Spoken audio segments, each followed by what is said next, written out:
Alright, I'm going to see how this works.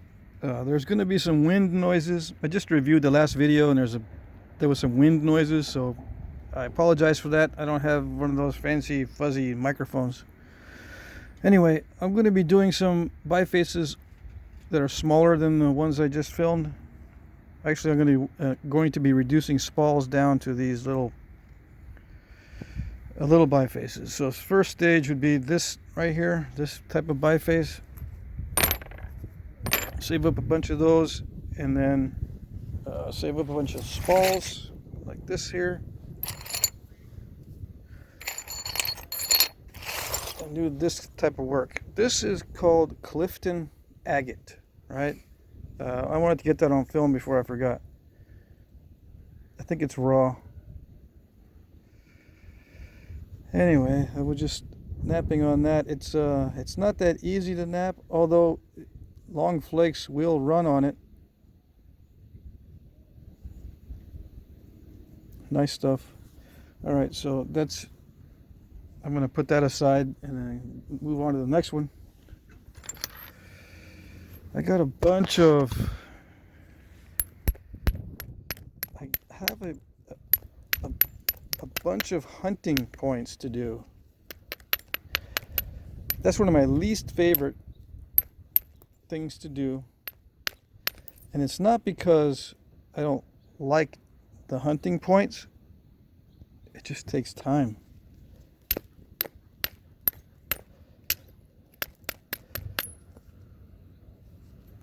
A hunting point just takes just as long as any other point. In fact, sometimes it can take longer because you are trying to match them up in weight and size. The size for hafting.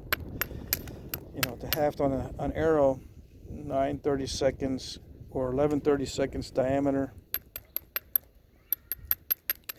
something in that neighborhood. You've got to be able to haft them, right? Unless you provide the client with the foreshaft on the arrowhead, you know, mount them on foreshafts, which, you know, overcomes the weight issue. The client wants 170 grain arrowhead. What do you do when you're finished with the arrowhead and it's only 30 grains? Well, you put a foreshaft that's heavy on the arrow. Get it up to 175, pretty easy. It's going to hang out in the front of the arrow, past the bow, right? But you just stick it on a higher spined arrow. That overhang on the outside of the bow is going to affect the dynamic spine. It's going to make it wobble more when you shoot it, if it's hanging out the front, right? So you use a higher spined arrow so it doesn't wobble as much, and so you get the right archer's paradox and all that.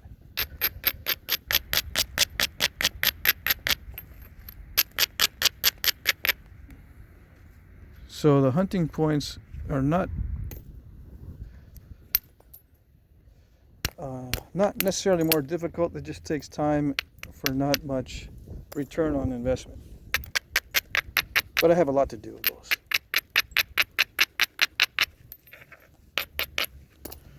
So some of these will be that type.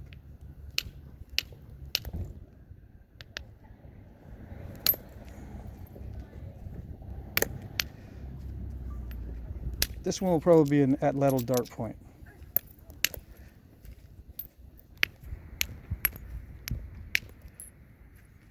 Which can be mounted to a modern arrow if you wanted to. Because atlatl dart points are heavy, comparatively speaking, to true arrow points that were used back in the day. Modern true arrow points are heavy, made of steel or other metals.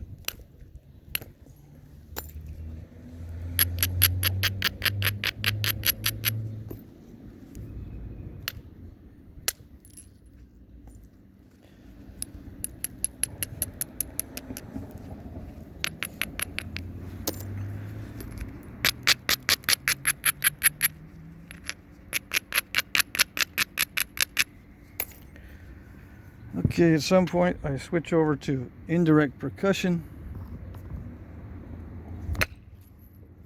I've already got the tip shaped for this type of napping.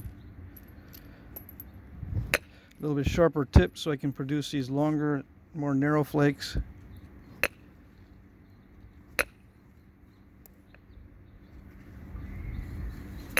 Hopefully not do that with the little crack.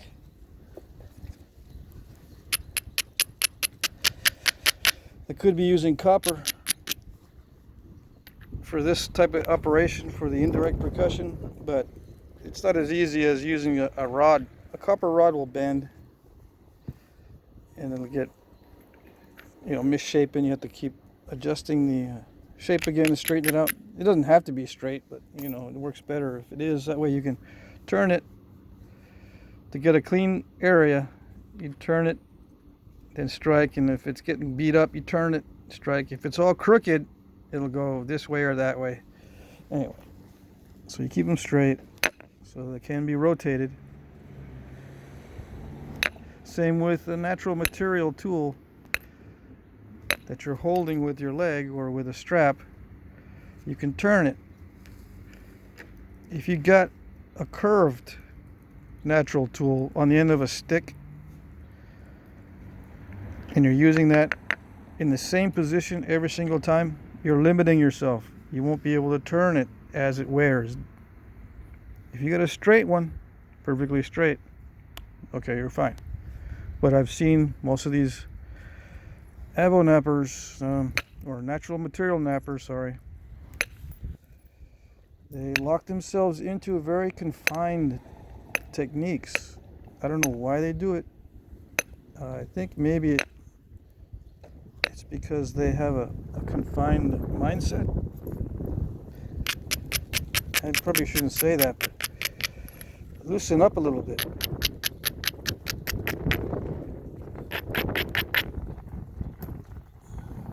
Okay.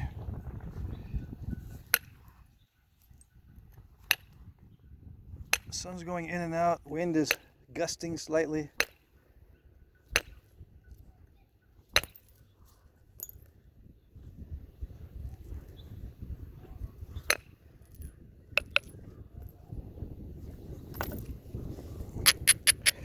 What do I talk about during this mindless Flintknapping operation where I'm just letting my subconscious take over most of this stuff while I'm thinking of other subjects?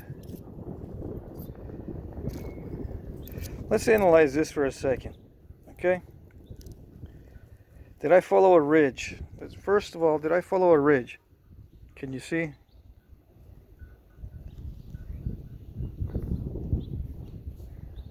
No, there's no ridge, right? There's even a step fracture right there. So why did it go like that? Why did it travel? It's a mystery. No, it's not a mystery. I look for high spots. Yes, you can go for a ridge, but that's a no-brainer high spot. There are other high spots that you can go for. And yes, you can blast through step fractures as long as they're shallow. A steep step fracture is difficult to blast through. This one, you don't want to keep hitting into that, so I'll take one from the other side to get rid of it. As long as it looks like it's a little bit past halfway, it's going to be kind of easy. Make sure if you do get step fractures, you get them on the far side of halfway. That way they're easy to get from the other side. Don't get any step fractures on the near side of halfway, if you can avoid it, right? If you know you're going to get a step fracture, just inevitable, you got some experience, put it on the far side of halfway. Then it's not a problem.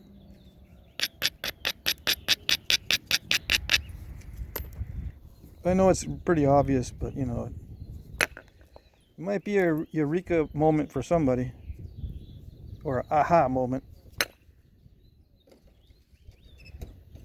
It won't change your entire Flintknapping experience, but it might help. Okay. And I can do these things really fast. This stage. Or I can take my time and do it very slow and carefully, methodically and calculated, serious, and very somber and stern, with the intent of furthering mankind's knowledge in the fight for obtaining the best Flintknapping knowledge.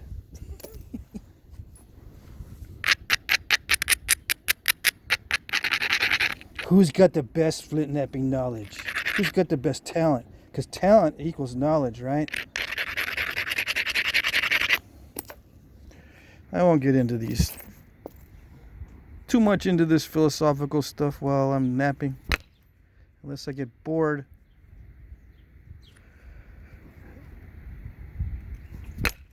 Do I get bored a lot? I can if I put my mind to it.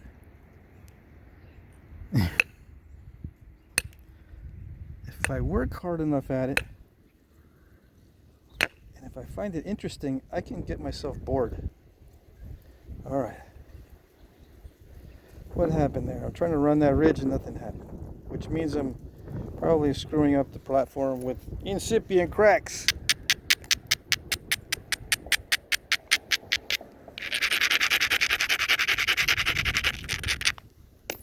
All right, here we go. Running the ridge, running ridges. One of the great instructional tidbits is to run the ridge. Okay, what did that accomplish? It's all right. It's kind of shallow, but it's all right. Okay, so that was like the last of the big lumps. So put that aside. And then there were two. Okay, let's see, what time is it? 12 minutes.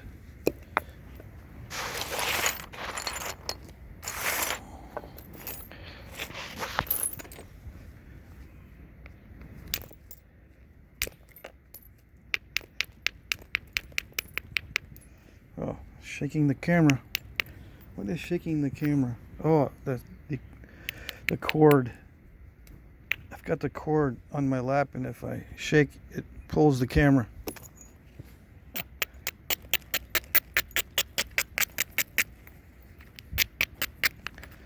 Oh well.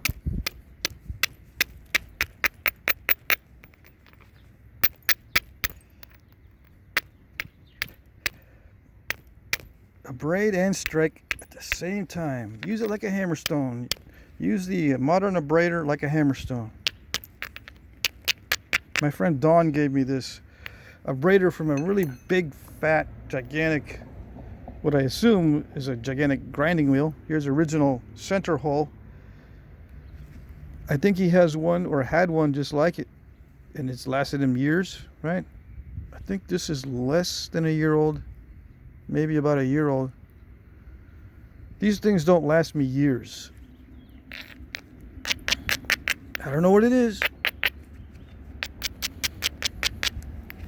Some guys have billets that are 10 years old.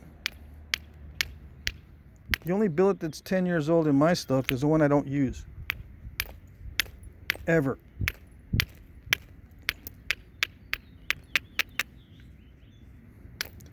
I've had billets that first time out with stone, a tough piece, especially the tough kind of stone that everyone wants me to nap and break it or ruin it, first time out. How can that be possible? It was a moose. You know, I'll tell somebody, yeah, I broke it. You broke it? Why, is that weird? Oh yeah, I've had my moose antler for 20 years. Oh, oh well. I'll say to myself, you know, oh well. I I don't preserve these well, I suppose.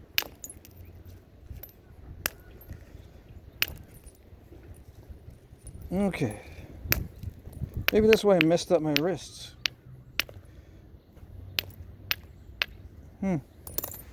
Didn't think about it that way.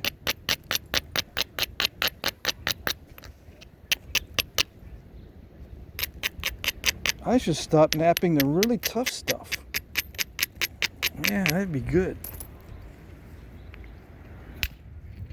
Let someone else nap the tough stuff. No!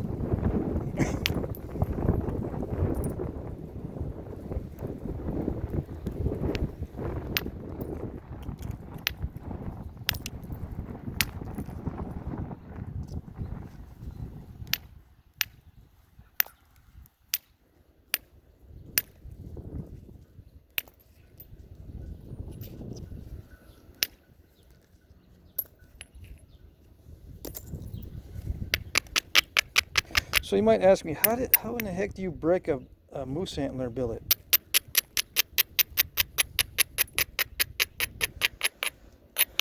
Well, it doesn't really snap off. It cracks, and it develops a crack. It keeps getting wider and wider. So when I say break it, I don't mean snapping it in half. I mean cracking it, putting a big crack in it.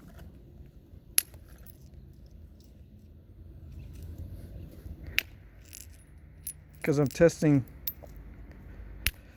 both the stone and the tool, see how far it'll go. Because somebody wants me to work some hard material with natural tools the way they used to do it back in the day, right? Must have been that way. I don't know, I've talked about that many times. You can decide for yourself whether a technique is sustainable or not over generations. Yeah, you can get one guy that's there sitting there with a baseball bat size piece of antler hammering away. All hammer stones are at least 5 to 10 pounds. I mean, just really hammering away at these big old bifaces. And with really tough stone. Yeah, you're going to get those no matter what you do. But is that everybody? Is that statistically significant? Is that a significant sample of people, or a significant number of people that are actually doing the napping? Or is that the exception to the rule?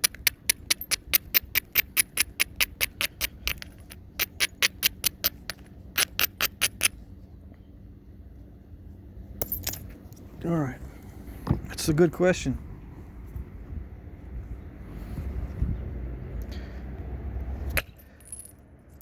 Make sure you don't use common sense to answer it. Yeah.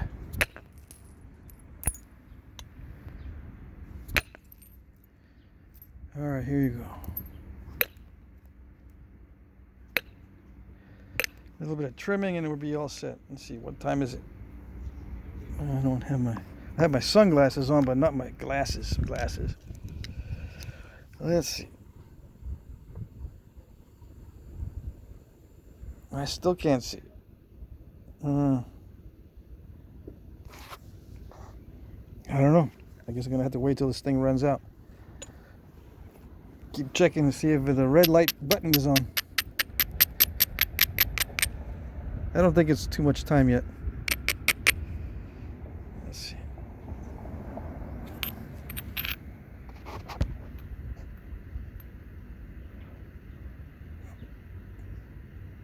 $19 minutes, okay.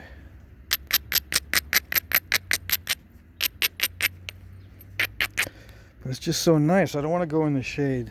I want to be out in the sun for a little bit. That way I don't have to take my 4,000 IU vitamin D tablets.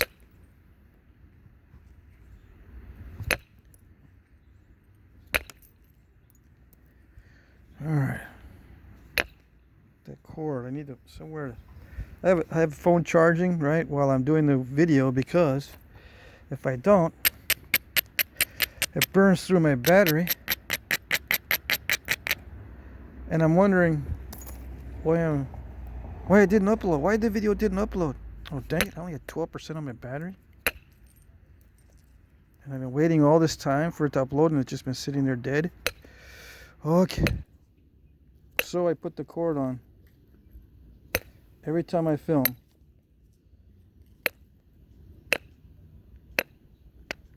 And sometimes that cord pulls on the camera. Alright. Quit complaining, man. Just do it. Yeah. Alright, I think that's thin enough. So now there are 3. Okay. What else we got? Ooh, very tempting, very tempting. Let's see. Just nap around that flake and make it close. See that? Just nap right around that, make it close. Yeah, it'd be cool. This one's a broken biface. Good for scraping. I think I already used it as a scraper. I got so many sticks I've been scraping on. This is my little go-to box for flakes. Let me see. Yeah, I'll finish. Both of these I had previous attempts. Yeah, I'll finish these out.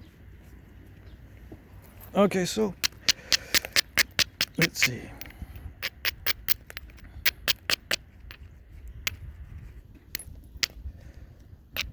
What can I talk about? What kind of knowledge can I share? Everything I know about yada yada yada. Why do I even share my knowledge? That would, I could just keep it all. Yeah. You just keep it all and exploit having knowledge. Yeah.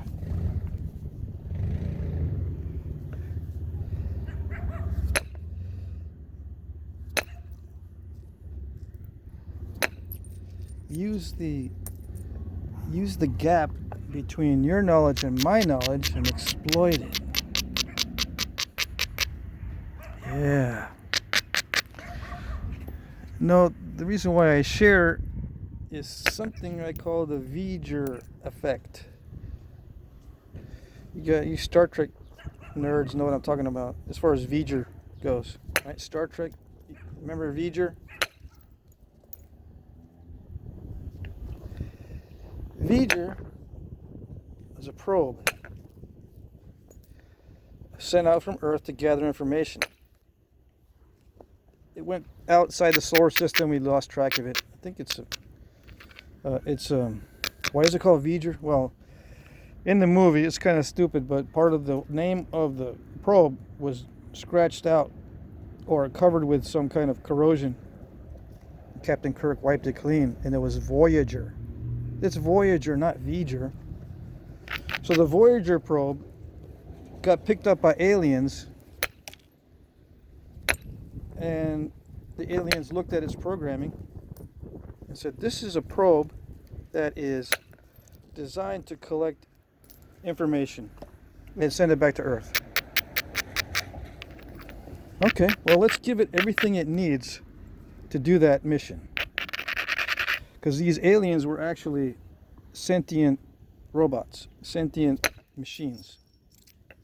So they found this little machine probe thing. They liked it. They thought its mission was cool. So it gave it everything it needed to fulfill its mission. Well, it had gotten to the point where it was a huge, gigantic information collecting machine. It would absorb planets in order to digest them and get every bit of information it could from them. It eventually became sentient itself. And it was headed back to Earth, and it was going to absorb the whole Earth. Or absorb the Earth also and join with it. In order to share its knowledge, merge with the Earth or whatever. But instead it merged with a human. Anyway, what does this got to do with anything? The Veger effect is What do you need to answer the questions? Or if you have questions, or if you dedicate yourself to answering questions, what do you need, or what do you do? You try to equip yourself with everything you can possibly equip yourself with to answer the questions. That's the Veger effect. It ends up consuming everything you do. Answering questions ends up consuming your life. If that's your mission in life. And then everything becomes, how can I better answer questions? What do I need to answer these questions?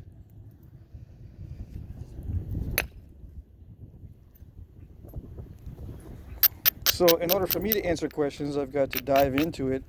So I've got to become part of it. I've got to merge with it and transmit what I know back to who's asking the questions. Simple as that. Veger effect. Okay.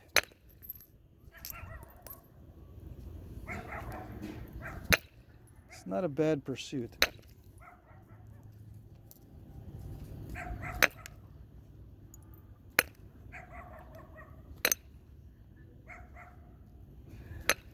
Okay.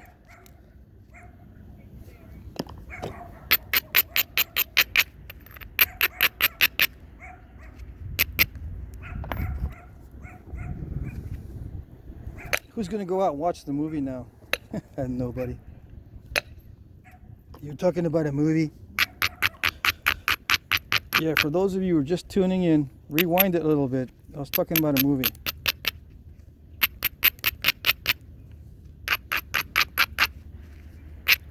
Okay.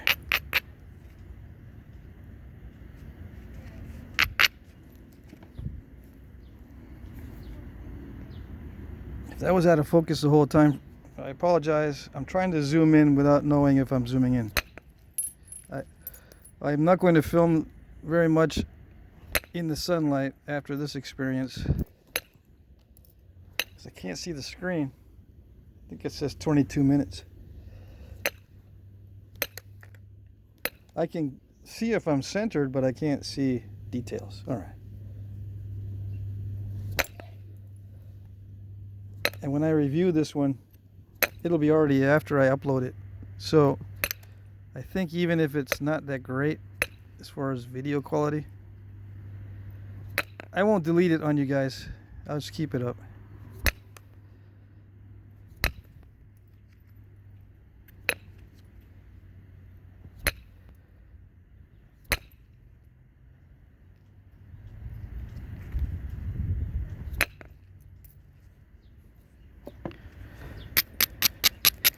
Wait, tell us more how to exploit information. Tell us more how to do exploitation.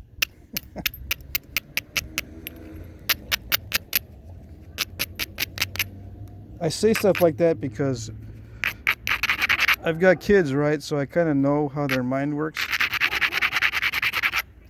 Sometimes they're thinking this kind of stuff. Sometimes they'll come out and say, what do you mean by exploitation? I mean, exactly, give me a definition, blah, blah, blah. What does that mean exactly?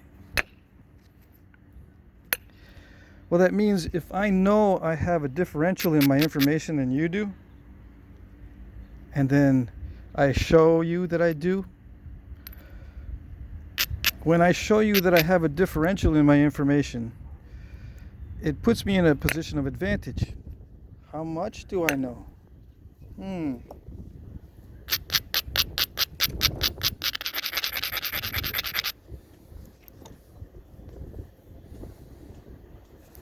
Some people assume that I know a lot. And if I let them believe that, everything that comes out of, or everything that I say, will, if the exploitation is working, everything will be authoritative or spoken with authority, even though I may not speak like I am an authority. It'll seem that way because there's a differential. Like, he knows more than I do, so yeah, I'll listen to what he says. But people confuse talent. He's better at it than I am for information or knowledge. He's better at it than I am, therefore he knows more than I do. Well, yeah, he has more knowledge in that particular talent. That's not really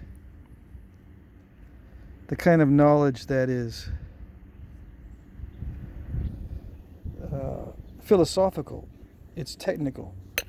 It's just a how-to. It's not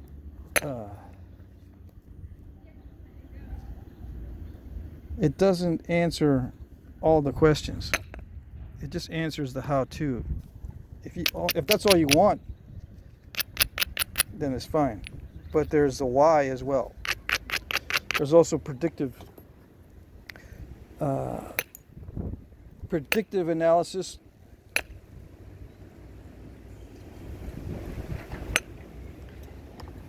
I don't know if that's the correct terminology.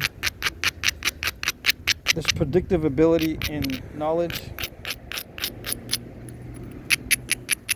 If you have sufficient knowledge of a subject, you can predict outcomes, which is useful.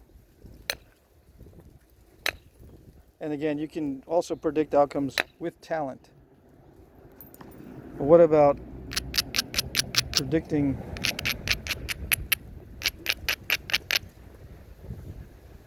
how this was actually made and comparing your prediction with data that comes out later? Are you correct with your prediction on how it was made according to the data that's newly discovered? That sort of thing.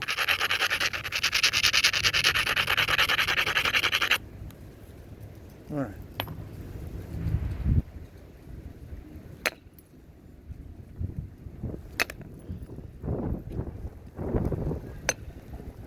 If people are exploiting knowledge or successful at doing it, they can sell their knowledge. That's basically why they do it. For exploitation purposes, is selling the knowledge. Sometimes it's good because it gives you a model on how to sell knowledge. But if it's abused, we don't get the whole story. Or we only get bits and pieces of what we want to hear. The danger is in the abuse, not in the actual